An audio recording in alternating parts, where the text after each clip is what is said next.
النهارده بقى هنجرب اغرب سندوتش في مصر، وهو سندوتش المكرونه. هتدفع المشاريب يعني هتدفع.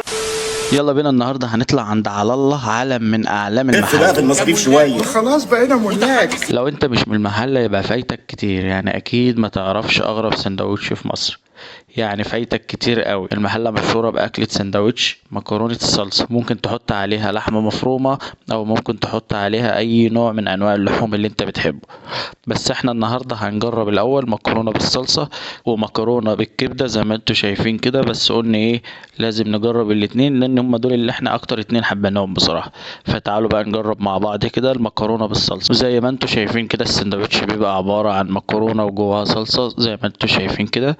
وتعالوا بقى ايه نقول بسم الله كده. وتعالى يا معلم، بص بص بص. هو في الاول كده تحس ان في حاجة، بس بعد كده اللوز بصراحة.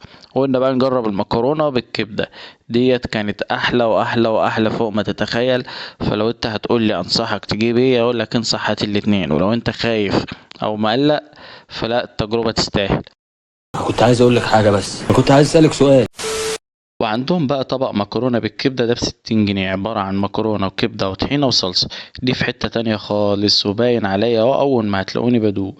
تعالوا بس كده نحط الاول الصلصة وبعدين الطحينة ونقول بسم الله الرحمن الرحيم، وانتوا هتبقوا شايفين بنفسكم رياكشنات وشي. يلا ما تنسوش تعملوا فولو وقولوا لي في الكومنتات تحبوا تشوفوا ايه تاني.